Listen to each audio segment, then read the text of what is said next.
Chelsea oo guul muhiim ah ka gaartay Nottingham Forest xilli maal Augusto casaan loo taagay.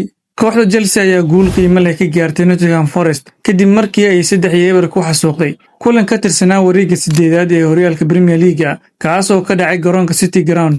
Blues ayaa hoggaanka ciyaarta la wareegtay daqiiqadii 49aad kadib markii Pedro Neto uu korosay kubad uu madax ku dhaliyay Joshua Adebayo.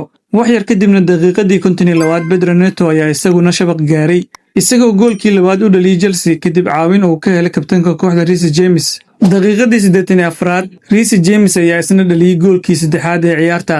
inkastoo Chelsea ay ku ciyaaraysay 10 ciyaaryahan kadib markii maal Augusto laga saaray garoonka. daqiiqadii 87aad kadib qalad culus uu ku galay ciyaaryahan ka tirsan kooxda Nottingham Forest. guushan ayaa Chelsea u sahashay inay helaan 14 dhibcood, taas oo si ku meel gaar ah ugu riixday kaalinta afraad ee kala sareynta horyaalka Premier League.